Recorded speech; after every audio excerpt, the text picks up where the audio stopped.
Hello friends, welcome to மக்கள் சேவை channel. இன்றைக்கி நம்ம ஒரு முக்கியமான இன்ஃபர்மேஷன் பற்றி தான் பார்க்க போகிறோம். அதாவது தமிழக அரசு சார்பில் இன்றைக்கி சிங்கப்பெண் சிறப்பு அதிரடிப்படையை தொடங்கி வச்சு அதுக்கான வேக்கன்சியை அறிவிச்சிருக்காங்க. இப்போ இதை பற்றின மொத்த இன்ஃபர்மேஷன் தான் இந்த இப்போ பார்க்க போகிறோம்.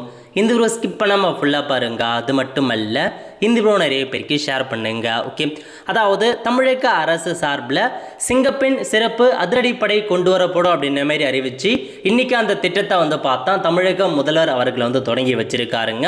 இந்த திட்டம் எதுக்காக அப்படின்னா, பெண்கள் பாதுகாப்பை உறுதி செய்வதற்காக இந்த ஒரு சிறப்பு படையை உருவாக்கியிருக்காங்க. எல்லா இடங்கள்லையுமே இந்த சிறப்பு படை இருக்கும் அப்படின்ற மாதிரி சொல்லியிருக்காங்க. இதில் முக்கியமான இன்ஃபர்மேஷன், பெண்கள் பாதுகாப்புக்காக இந்தியாவிலேயே முதன் முறையாக ட்ரோன் மூலம் ரோந்து முறை அறிமுகப்படுத்தப்படும் அப்படின்ற மாதிரி இதில் சொல்லியிருக்காருங்க. முதல்வர் விஜய் அவர்கள் இதில் தெரிவிச்சிருக்காரு. அது மட்டும் இல்லாமல் இன்றைக்கி என்ன ஒரு அப்டேட் கொடுத்துருக்காங்க அப்படின்னா, இந்த திட்டத்துக்காக முதற்கட்டமாக 354 கோடிக்கு மேல் நிதி ஒதுக்கப்பட உள்ளது.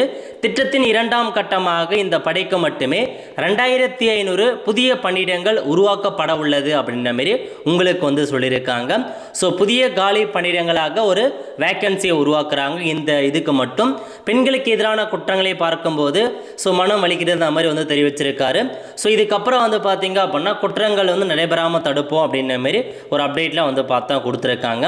அது மட்டும் இல்லாமல் இந்த சிங்கப்பெண் அதிரடிப்படை திட்டத்திற்கு முதற்கட்டமாக புதிதாக பாருங்க 2500 பணியிடங்கள் உருவாக்கப்படும். 2500 வேக்கன்சி உருவாக்கப்படும் அப்படின்ற மாதிரி சொல்லியிருக்காங்க. இது உங்களுக்கு TNUSRB மூலமாக தான் நிரப்பும் அப்படின்ற மாதிரி தெரிவிச்சிருக்காங்க. ஸோ வெயிட் பண்ணி பார்க்கலாம். முதற்கட்டமாக இப்போதைக்கு ஒரு ஃபோர்ஸ் ஒவ்வொரு டிஸ்ட்ரிக்ட் வாரியாக ஃபோர்ஸை ரெடி பண்ணிட்டாங்க. பட் அதுக்கு இன்னும் அதிகபட்சமாக பார்த்தா ஆட்கள் தேவைப்படுறாங்க. அதனால் ஒரு 2500 வேக்கன்சி பார்த்தா பெண்களுக்கு இந்த சிங்கப்பெண் அதிரடிப்படை திட்டத்தின் மூலமாக இரண்டாம் கட்டமாக உருவாக்க போகிறாங்க. ஸோ விரைவில் பார்த்தா TNUSRB மூலமாக இந்த ஒரு வேக்கன்சி நிரப்புவதற்கான வாய்ப்புகள் இருக்குங்க.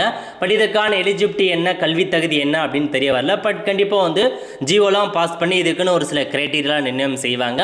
கண்டிப்பாக அப்போ நம்ம வீடியோ போடலாங்க. இப்போதைக்கு 2500 வேக்கன்சி கண்டிப்பாக விரைவில் நிரப்பும் அப்படின்றத சொல்லியிருக்காங்க. வெயிட் பண்ணி பார்க்கலாங்க. ஸோ இந்த திட்டம் குறித்த உடைய கருத்துக்களை என்ன அப்படின்ற கமெண்ட் பாக்ஸில் தெரிவிங்க. அடுத்த ஒரு நல்ல சந்திப்போம். நன்றி, வணக்கம்.